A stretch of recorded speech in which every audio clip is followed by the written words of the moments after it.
I am Pilar Villela. I'm going to be introducing this panel, and we'll be talking with, I have to check the time.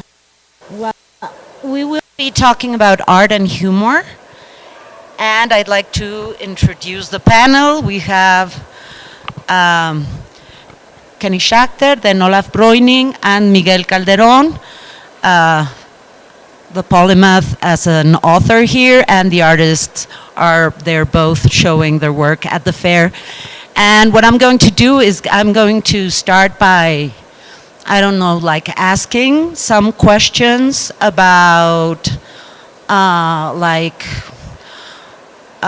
their work specifically, but what do they think about, and I really hope we avoid some trite topics that could be a temptation.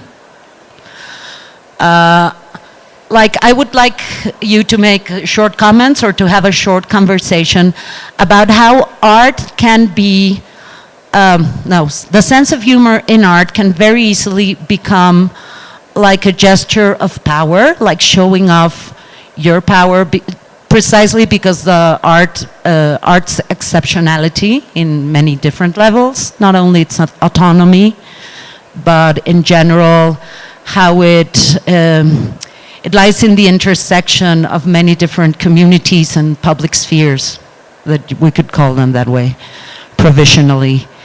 And also, I think you deal with this sense of humor in very, very different ways. So maybe more naive, or more kind of a gallows humor, or more like a younger, not serious kind of sense of humor.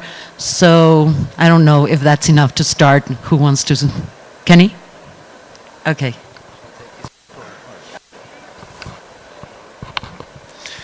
Okay. Having to speak on humor is like a comedian going to a dinner party and everyone's expecting you to be funny, but of course you never are, and I probably won't be, so I'm going to hedge myself off the start. I also make art. A lot of people would say that's a bit of a joke, but I do, and I'm having a show in Japan next month at Pro, in a tiny little, so it's not even quite a gallery, but it's a gallery. But I think for me, in my writing especially, humor is a way to speak critically. I mean, I wouldn't consider it mean-spirited because I'm very passionate about what I say and what I do, but in a way, humor is a way to disarm people and to make things more palatable when you're making fun of someone, I guess. And then you do it in a way, I make videos and two-dimensional photographic work, and I write about the machinations of the art world, and I try to just make it funny, to make it as much entertaining and readable and not put everybody to sleep like I'm about to do now. So I think humor is powerful because it's a way to communicate with people, and it also, when you're feeling most pain, it's a great way to mask what you're feeling, and also to point out what I always look at in my work is the hypocrisy that I think pervades the art world or the art market, really. So in a way, it's kind of a tool. Okay. Hello, hi all. And for me, humor is, I think, life in itself is a kind of a tragical thing. I mean, we are born, and in one point, sooner or later, we will die. And for me, humor is, as an artist, is a kind of a tool to navigate through that life. So I use humor to just talk about kind of more depressive things, but in a humoristic way, and that makes it for me easier to digest things. And that's about my point of view for the moment. I talk more later. In English or Spanish? ¿Qué prefieren? Okay, so for me, when I was a kid living in Mexico City, there were a lot of TV shows, one specifically that I loved called Los Polivoces, and it was the first time I saw a man dressed as a woman. So it was a groundbreaker, and it was on TV, but outside of TV you couldn't see that because you got your ass kicked. So for me, when I saw these things, I realized the power of humor and how, I mean, I don't set out to make serious pieces or judge people. I think my work is very experimental, but the one thing I know for sure is that the way to access people is humor. So that's a key in my work. I never look for it, como se dice así abiertamente, pero it always comes. Somehow things end up a laughing matter, somehow. More questions, I see. Okay, I'll have to talk more. I think something interesting you all had in common was like kind of talking about humor as some sort of seduction on one hand, like you were saying, it will make it easier for people to relate, and it's not boring, so it's engaging, so it makes things more palatable. And that's when I was thinking about how could I change the prankster kind of idea we had at the start. But in a way, why would you need to do that? I mean, why do you feel that need to... I think it's a bit too straightforward, saying, I just want you to like me, and I'm going to talk about all this really unpleasant things, and we have to laugh about it.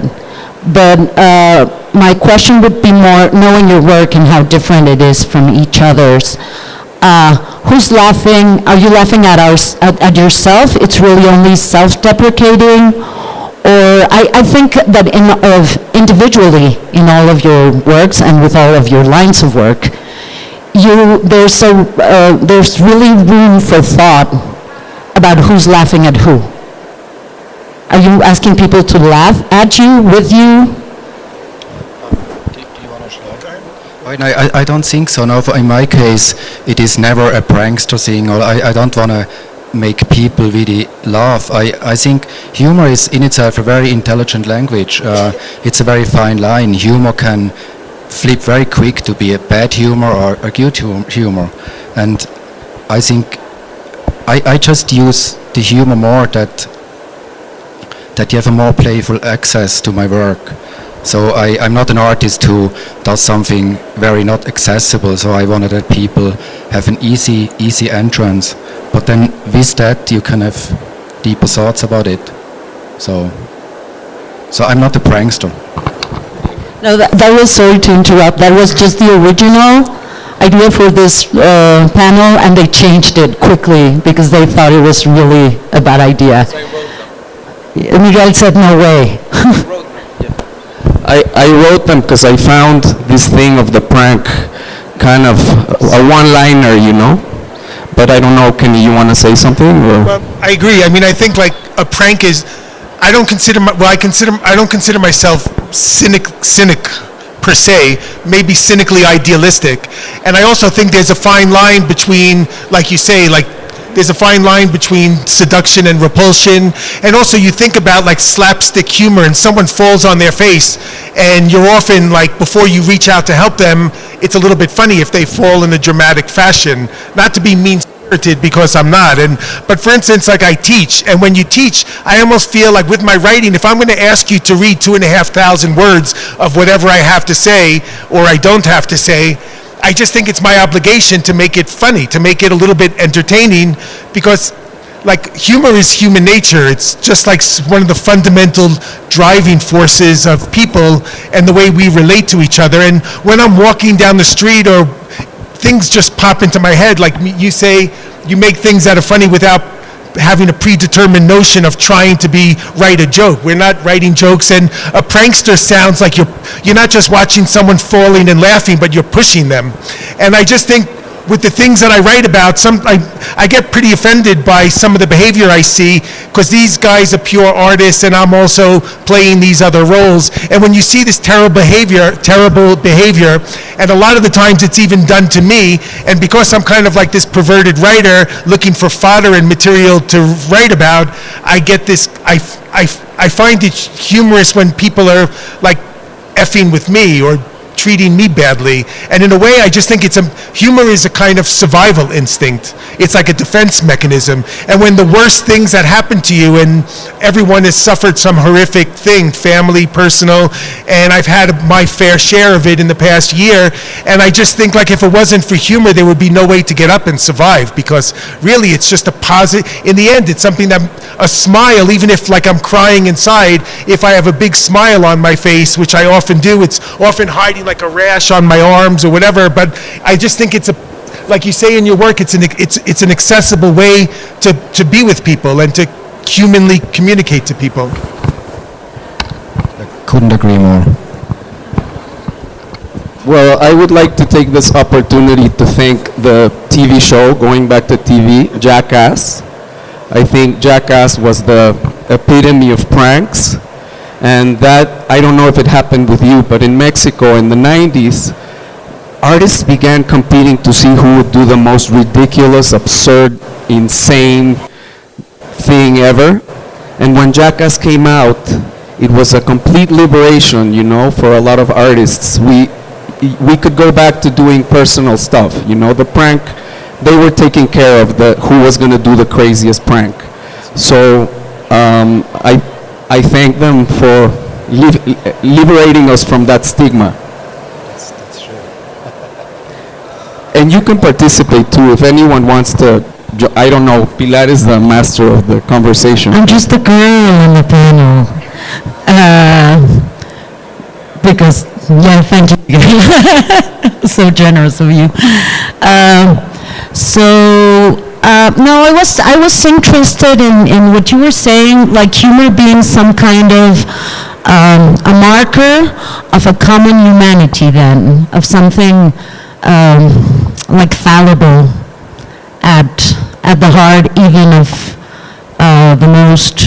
the worst tragedy or the worst affirmation. But sorry that I insist, and I'm not going back to the pranks. Thank you for that too, Miguel. I still think there's a very fine line, and there's still some kind of masquerade of, I'm missing the word, of some kind of, I think it's even more interesting than that, just saying, look, I'm sensitive, and I'm able to laugh at my own tragedy, come and join me. I think it's one of you said, it's really, humor has to be really intelligent. So you really need to have several turns of the screw to make it work. I would, considering your work is really different from each other, I really would like you to go deeper into that, because I think it's a very sensitive topic, just saying, well, I'm laughing at my own disgrace, or I'm trying to invite you to my show. I think more things are mobilized in that. So I think you can give us a little bit more. Come on. Okay, so like I find, like in my writing, which I go back to, I try to reveal a lot of the unspoken things that transpire in like the art market, say. So maybe for me, I can get away with a lot more of being an asshole a little bit if I try to do it in a way that people smile at, because somehow it's easier for people to accept if you're critiquing people in a very harsh way, but you try to incorporate, sorry, we're losing them now by the, thank you for coming. Okay, two. Anyway, so like I've had death threats from my writing and people trying to beat me up, and yeah. Recently, is like a few months ago, someone in the middle of a restaurant in New York City started screaming at me that they wanted to challenge me to a fight. Even though he was 76, he was in a hell of a lot better shape than I was. And I may be kind of fearless when I'm behind my computer keyboard, but in real life I'm a bit of a coward. So, but it also means you're touching a nerve. And I think the art world, back to more like what's the reality of the humor in my work, the art world is such a kind of horrible place. I love artists and people that are passionate about what they do and what they love. And I mean, every day I rub my nose against a drawing or a painting, and it brings me some form of joy in this hideous world. At the same time, I see such bad behavior by people, and I've done many, many jobs in the past, from fashion world, you wouldn't know it, to like lawyer and all these different things. And then I thought, oh, I'm going to run away from big business and go into the art world, and then art turned into a bigger business than the businesses I was running away from. But it also is shrouded in secrecy and jealousies and pretty awful behavior by these very respectable figures in the art world, and it just pisses me off and kind of annoys me. And I just think by telling the truth, like in a weird way, like my humor is couched in the truth. And that's what makes it funny, that I'm actually speaking my mind in a world where, like, I thought that in the art world everyone's drinking absinthe and getting fucked up and cutting their ears off or whatever, but it was like more conservative than the legal profession. And it was so shocking to me. And in a way, like when I first went into a gallery, I was 27 years old when I first realized that art was bought and sold in galleries. And I was just shocked the way they looked me up and down. They're closed on Sundays when everybody is free. The space was so clinical. It was like a doctor's office, and everyone acted like they were curing cancer. And it was like, what the fuck? I thought it was like, what a tragic mistake I've made in my life. And I guess everything I've done since that very first day is reactionary against, like, art should just be about, if anyone gets in touch with me ever, no matter who it is, why it is, where it is, I respond to them and I meet them. And most of the time, whatever, I'm not getting a quid pro quo or anything from it, but I feel it's my responsibility as someone who's been 30 years in the business to give something back to people. And I think by laughing at all this crap, it just makes it easier.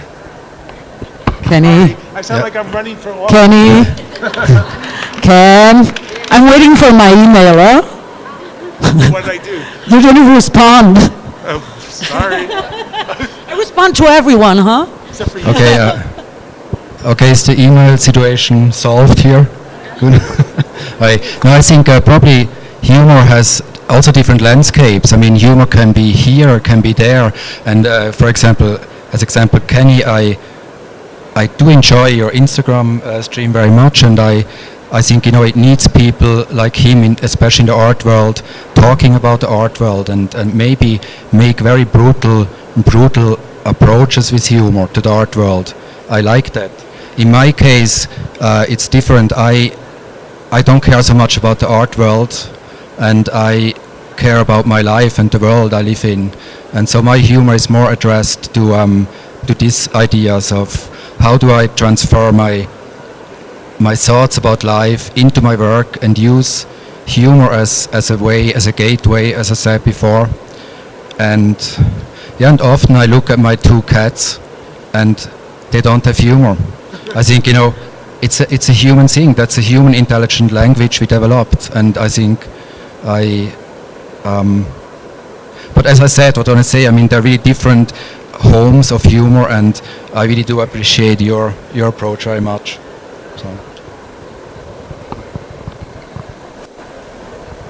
I basically agree with both of you. I mean, most works I've been making lately are very sordid, you know, about the earthquake, things like that. So without humor, I think people can simply not access them. So I agree with you.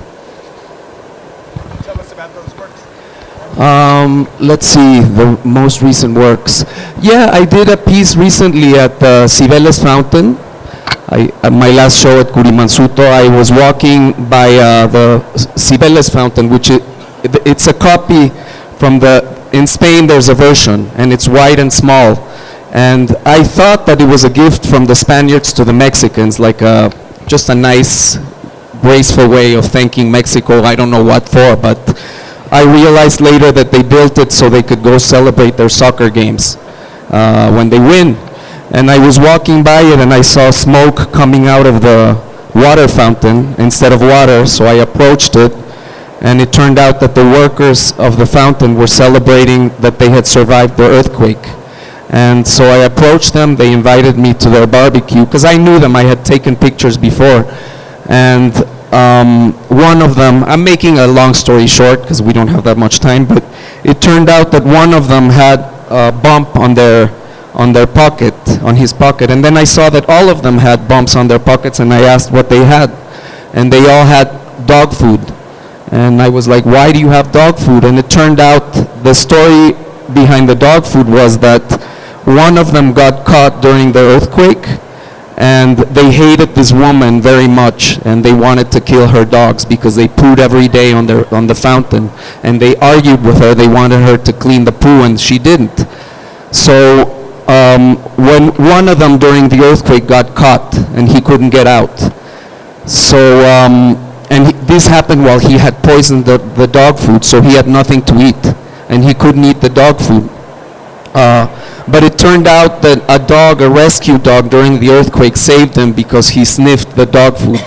So a piece that came from that was that I made some jewelry for them, so they can wear it instead of putting it in their pockets. And I just found their story so endearing and full of humor, and they created these charms, these earthquake charms to keep alive, and I found that was very humorous in a way, but also very tragic. So this is what I mean by using humor in a tragic circumstance.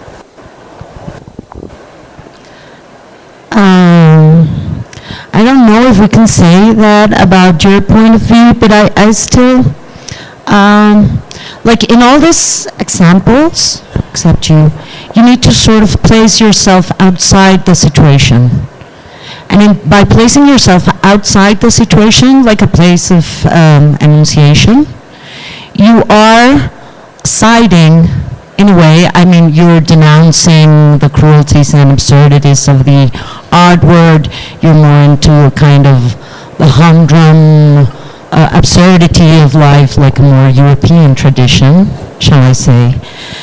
And Miguel is more in a kind of, we have several strands of folklore represented here, more in the tradition of the Mexican picturesque, how weird, how funny, this man carrying dog food.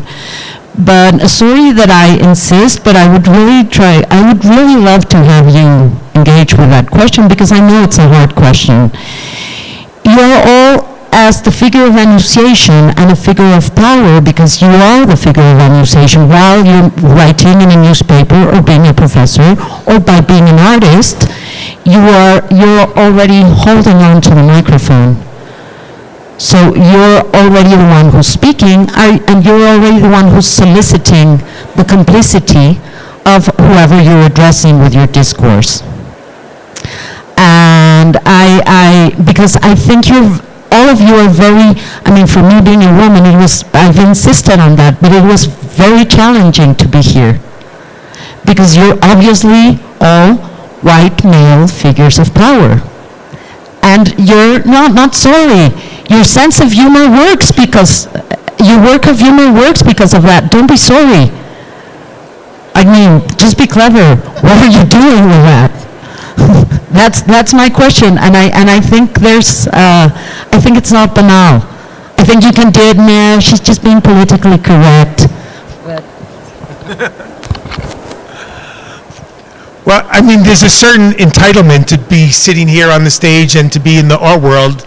I consider myself very lucky to have the profession that I have, or the role that I have in it, but I've been doing this for 30 years, and I've been working away 7 days a week, and I still consider myself an outsider in some way, and in a way I consider myself very powerless, and the only power that I have is from the written word, which you would think in these days of like insta attention spans and where everyone is just flicking through life, not even looking at the surroundings that we drive through or walk through or live through.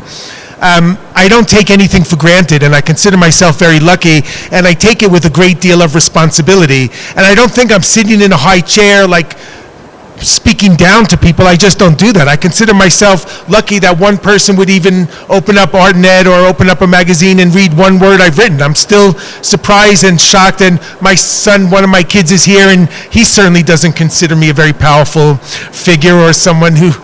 But I don't take anything for granted, and I know I've had it a lot easier than many people. I am a white person, and whatever, I can't help that, and I just try to do my best and to have an open mind and not take anything for granted. And I judge some of the people I judge, but I try not to judge anybody that I meet or that I don't know anything about. I give everybody a chance before they annoy me. But I mean, really, I open up my home, I open up my heart, I open up my life to anyone who cares to ask me a question or participate in it, except for you. Not just because you're a girl, just because you were asking questions about the panel and I didn't really have any input about it. You didn't DM me and ask me a personal question, did you? No. Okay, so. Yeah, so I mean, I have nothing to say about pranksters and comedy in an art fair. It's not terribly funny. I like the soundtrack, though, in the background. It's like being in some shitty football stadium or something. But I was actually shocked when I got the invitation, and I saw the prank thing already. I was like, what is this? And I was very excited that you were in it. But I did question, like, who was talking, and we spoke. I called you. But I think we both, in this phone call, decided, hey, let's do it. Let's try it. Let's open a dialogue. And I think that humor or no humor, I think art generally is here to open a dialogue, And I think that this is what we're doing. But on that note, I think that there's something that you want to say maybe, or you want to get at, or what is it that you're feeling? Why are you... We're going to cry? Okay. So the talk is more about crying than humor at this point, which generally, I mean, you said it, Kenny. I mean, a lot of crying is beyond the humor. How about, I didn't mean it at all as some kind of personal remark. I just meant it as I think that further on than I really think that the answer, and because I do read you, so when you wonder who thinks I'm someone, I do. I'm really familiar with what you do and with what you do. I'm familiar with Miguel himself for eons. So I was more curious about I insist of using, because I think humor is a very powerful tool, and you said it yourselves. So I think it's an uncomfortable thing to speak from, and also art fair talks with a football. I mean, we're not going to start. I'm an academic. So we're not going to start talking about Bergson or that, because we'll really kill them out of boredom, and I think they're already really bored, and we're not being funny at all. How do you use it as a tool? Let's take it to that. How do you consciously use your sense? You've already talked about that. How do you use it as a tool? When do you know the limits of how far can a joke go? To begin with, I don't think we make art as a joke. I think that that's already been said on the table. I don't think we set out to make a joke. I like the banana piece in Miami, but I don't think any of us is trying to achieve that. I don't. Okay, let's avoid that. You're right. But that's the joke, and I don't think that that's what we're setting out to do.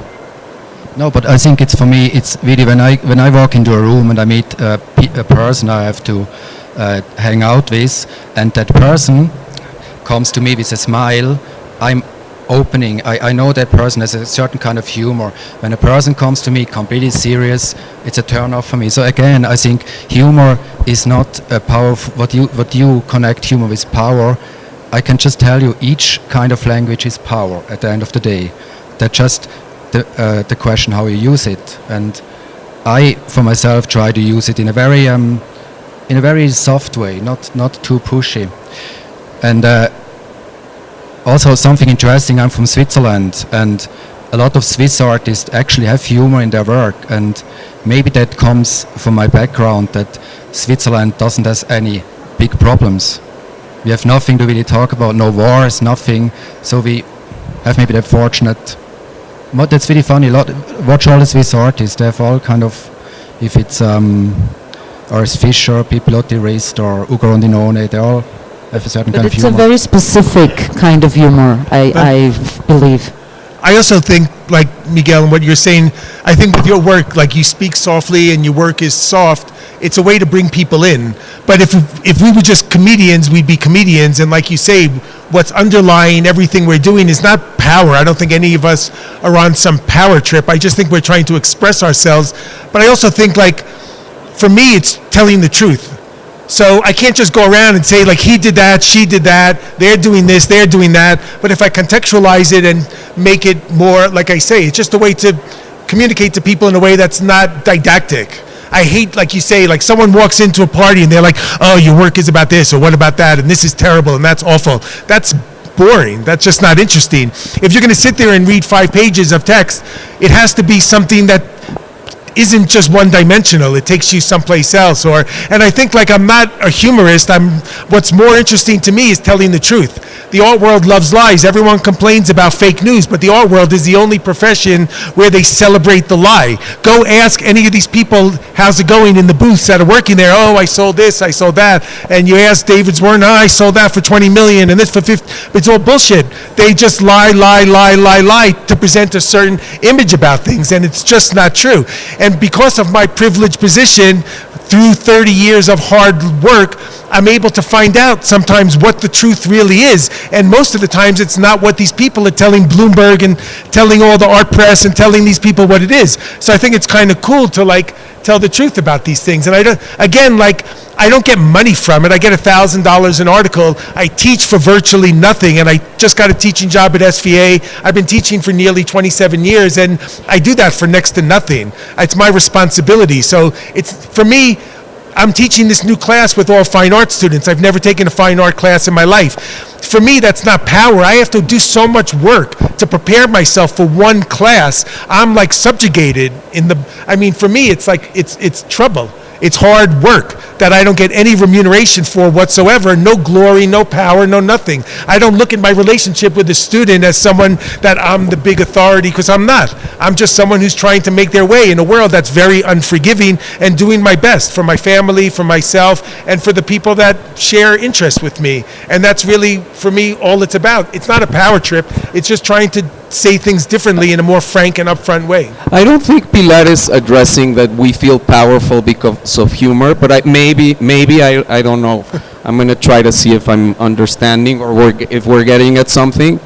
But in my experience, the works I've made that have reached more people have always used humor, sometimes accidentally.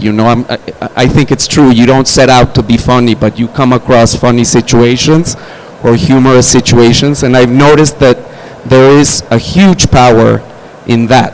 I don't know if I'm going to tickle Pilar. No, it's just I was just thinking in boring classical figures like the court jester. So you were literally saying, because I'm making jokes, I'm able to tell this truth and this other truth. So I wasn't.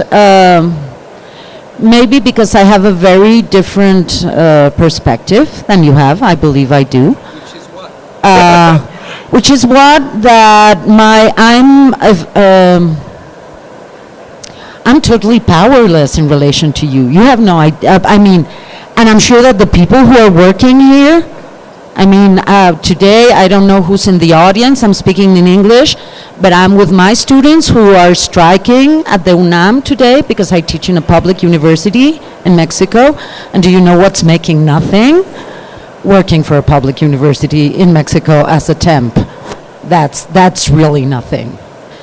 But I'm more interested because I think you're all smart guys. And it's not a personal attack. It's more asking of, like, really, we know what's wrong with this picture. We've always known. If you're here, you sort of know. I find what I found interesting as a point to start this discussion is how you're dealing with it. So it was not personal at all. Really, I did a lot of research before I came to sit here about each of you.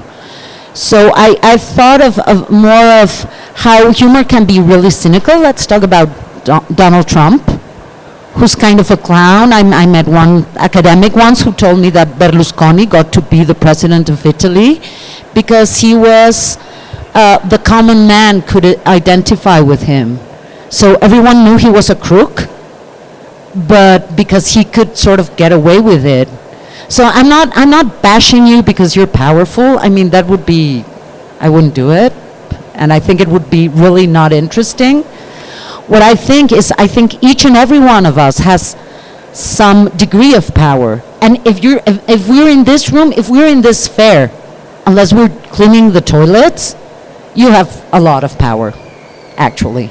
Not a bit, a lot. Like we're talking about 20% of mankind or even less. That's how much power we have, and I include myself in that group, although I'm amazingly less powerful than you may be. So I was really hoping more in how, not taking things seriously, not taking art seriously, which is serious in many different ways. It's serious because it's art history with capitals or art theory with capitals, but it's also serious because it's big money. And because it's like, I traveled here and I'm leaving tomorrow. I mean, there's people who spend their whole life without being able to get on a plane. They're on a raft in the Mediterranean, and they're going to go to an internment camp. So yeah, we do have power. We do have a lot of power. I'm not, I think I'm really not being in the political correct, whiny kind of thing. I'm just asking, like, how we're using, and we're losing more and more of the audience, I love it, how we're using that to seduce, to engage, to, I think you're great doing it, so tell us about it. Well, I mean, of course, we all know the world is a very unfair place. There are always, if it's in the art world, people with power or people who are just have more resources than other people. The world is an unfair place. So in my defense, I mean, it's not a defense, because I think what I try to do since 20 years or longer, I try to do works where even the person who would clean the toilet there now could look at my work and have an access to it and develop something. So I don't feel I do my work just for this kind of crowd in here. And I think I feel I always want to, but I mean, this is this is a very extreme, that's because you can adapt that always. You can always say there are the people on the boat in the Mediterranean, and you sit there and eat like a salad with avocado or whatever. I mean, this is, I don't know, This place is absolutely ridiculous. I agree with you, but we all have to make a living too, and I think, I don't know, I can speak for myself, is that, like what you're saying, is that my work has never been exclusive to anyone. We had La Panaderia, you were there. I got in fights with people that wouldn't let Vicky Fox in, this transvestite, and I got punched in the head. And I think that as human beings, at least me, I try my best, but art is a game, For me to be able to make my work, it's kind of a game that you have to play. I mean, this is departing from humor a little bit, but it's like, in order to produce more art, and me specifically making movies, I have to play a game somehow, and be part of it. And sometimes I think making fun of that and using that humor to like make this self-evident is a good thing. Maybe if Trump had a sense of humor, it would be a little easier to deal with. He's hilarious, though. Yeah, not on. I laugh every day at him. That's more tragic than. Yeah, tragic humor. I just moved from the UK back to America after 15 years, and I mean, if it's not seeing Trump abuse people, his own citizens, it's pharmaceutical commercials on TV saying you should take this pill and that pill, and the side effects are diarrhea, impotence, and you're going to die of cancer or something. That's what you have to look forward to when you turn on the television every day. And in a way, like what you're saying is profound. There's also like a long history back to there's a long history of artists from like Duchamp and various other artists that poke fun and use humor to create art that is disruptive in a positive sense, in a way.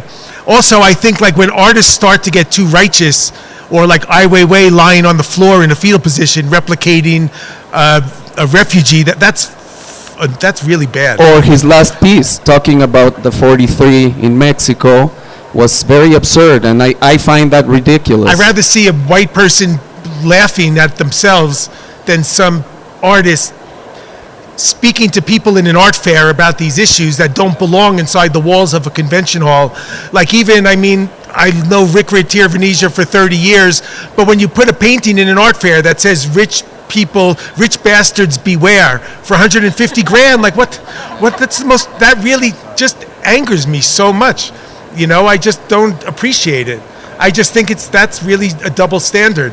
And I think like what you say, your art is both it's like, it's accessible to people from any level. You could know everything about art history and contextualize it, or you could just be walking down the street and see something and it's inviting in a very normal way of just two people saying hello to each other.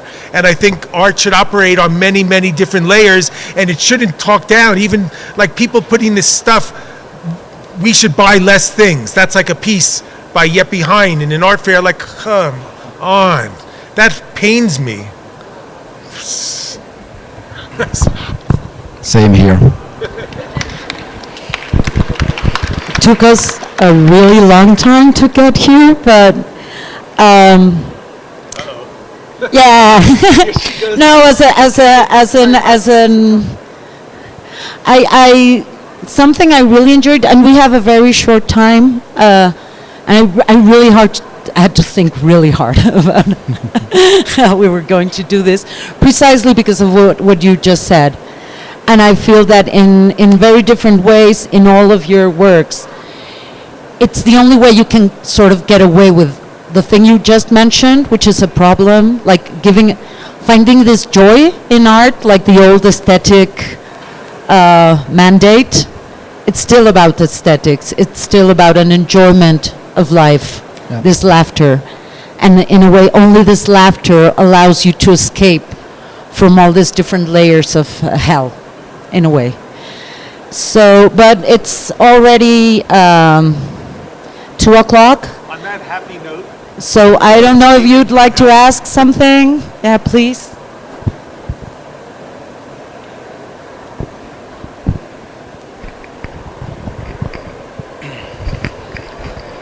Hi, Kenny. I don't even know from where to start. There are so many questions. But anyway, quick question to you. I mean, you are the only person that I can think of that, you are a writer, you are an artist, you are a curator, etc. What do you really enjoy? If you have to pick one, what would you do and why? Well, I mean, I'd love to write, and I think that's the way that I can communicate in the broadest sense. But back to this joy in art, like all of these things we're talking about, good, bad, and worse, like it's like a simple drawing hanging on the wall or sitting in front of me. And I used to think somehow that artists were like these people sucking the air right out of your mouth before I started practicing more and just always looking past your shoulder to find the next opportunity. And then I work with this hospital in London that's accredited as a museum, and they have a very proactive program of putting art in all of the hospital rooms and the public spaces, and the result has been shorter hospital stays and less medications required for the patients. And it's like having art around is like having a golden retriever, like a dog. And I just think, like, forget all this bullshit that we're talking about, and coming up to the work of anyone sitting here or in this room, relating to art in a very simple way is just it's not escaping at all. It's just enriching your life in such a basic, fundamental, simple, and beautiful way. Whether it looks like shit or it's dog food in your pocket, it's still going to be beautiful to you or to me or to someone else. And it makes the hair stand up, like on my arms and on my legs, which it's doing right now, because we're all sitting here and we're talking about it, and there's nothing bad in this room. It's all great, and I can't wait to go home and look at the things that I live with, because it gives me as much joy as my family does. And it's funny because my kid called me the court jester on the way here in the car, and that's part of it. If that's the way to talk to people and that's the way they respond, then call me the court jester. I can live with it. Maybe you want to say first? Yeah, no, I'm agree again with Kenny. And I have a question. As a professional, what do you think, what kind of jokes do work the best and has more reaction to the audience? You. Oh, can you repeat the question? Yeah. What kind of jokes do work the best and have more reaction to the audience? Somehow I still feel that the word joke doesn't apply to what I do. I'm sorry. It's been used a lot, but I don't think my work uses jokes. I think humor and jokes are two different things. And I think that humor is something you come across when you're open, when you talk to people. Everyone has something funny to say. And I think we're going around in circles, but I think that it's the best and easiest way to open up. You know, when you, even as you said, when you meet someone and humor is what opens a conversation, literally. So, but I don't know if you agree with the joke thing or not. I'm a horrible joke teller. Everyone in my family says great jokes, but I'm not a good joke teller. So, yeah, I have a quick question. Kenny, just a suggestion, you should probably suggest going on the Joe Rogan show and talk about art, because I think you'd be really good there. But my question regarding the nature of self-censorship, with all the cultural Marxism that's pervasive in academics now in the last 5-7 years, have any of you as artists or writers have you had to self-censor consciously out of fear of a reprisal from the woke mob for a certain specific topic? He's the audience. I have to think about it, but I'm going through all these things all the time. But no, you answer. Well, I mean, sometimes my editor censors me. Sometimes I prophylactically censor myself. But I wanted to tell a joke about, like, in my last article about, like, in one of the fairs, like, there was no ladies' room or men's room, and I just wanted to make a joke that you're not allowed to have, like, a penis anymore or a bathroom to use it in. And I wasn't, like, I don't judge people by their sexuality or any other thing, but I just think, like you say, it becomes this kind of authoritarian world we live in where you can't even, you know, call someone this, that, or the other. I don't even know what's permissible and what's not, and it's hard to keep track. And I understand that we're making up for decades and centuries of endemic racism and prejudice in the world, and so it's great that we're getting towards parity in a much quicker, and the floodgates have been opened to, like, I mean, George Boslitz, every time he's interviewed, he says the reason women artists don't do as well in the art market is because they can't paint. And this is a celebrated international art star, and, like, that's something that's, like, mentally retarded. Like, I know you can't say that word either, but, like, it's a retarded way of thinking, like, backwards. And that's like someone, and everyone just reads it in Der Spiegel, and they're like, oh, that's Boslitz, and that he's so funny, haha. But I mean, that's ridiculous. So I just think there's a danger from both sides. I mean, you can't be too flippant about the sensitive issues where people are struggling just to, like you said, getting punched in the head for accepting someone for the way they were born.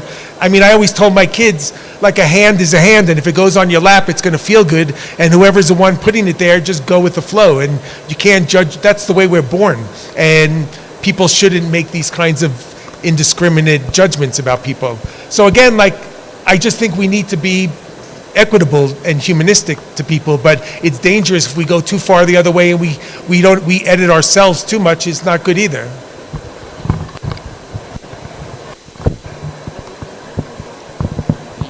Okay.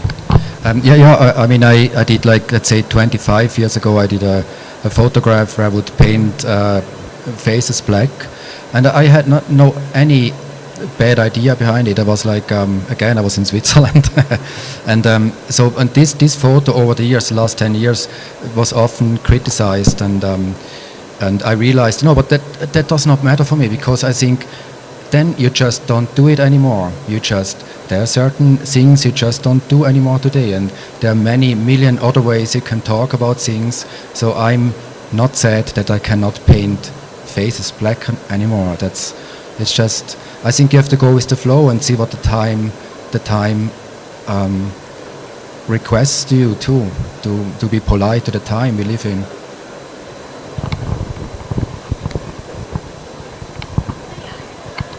Hi. Sorry. I think this will be the last question because we're really taking the next panel's time. So I think you had a question here. So my question is for you, Kenny. In your 30 years of career, was your approach always humor, or was there a turning point where you started to include more humor in your writing, in your art? Feedback.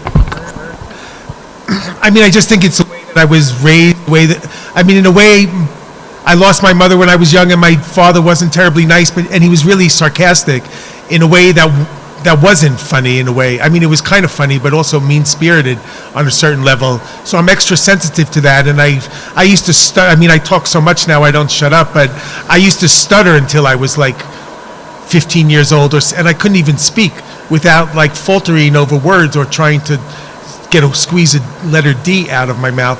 So I was almost catatonic, very alienated and alone for a large part of my life. And so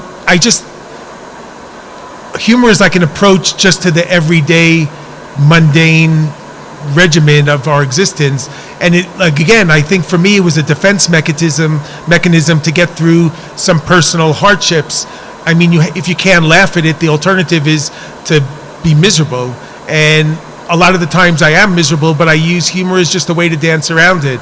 And then with the writing, the more that I probed into what was happening in the world around me, the more feedback I got from people, and that egged me on to try to take it further. But again, I just think I don't know, it's just my own personal life that I react to and try to make the best of it. And also, a smile is a beautiful thing, even if it's masking the suffering or pain. When you approach people, like you said, with a joke or with a smile, it's just endearing. And I think that it also calms people down, and it's just it's a warm way of giving someone a hug or something. We'd just rather see someone with a smile than some asshole politician telling you what you can't do in America, the greatest country in the world. What a stupid thing to say. Every country is fantastic and has beautiful culture. Every last country. What a stupid, testosterone, machismo, ignorant, depressing thing that you have to address every single day. You read this in the newspaper. It's awful. So I just think that if you could we're people from every different walk of life in this room, maybe not enough walks of life, but just have to treat people as people, and humor is a way to do it. Thank you very much. I think that the next, we really have to hurry. We're 10 minutes past the hour. So thank you very much for being here, and thank you very much to our panelists.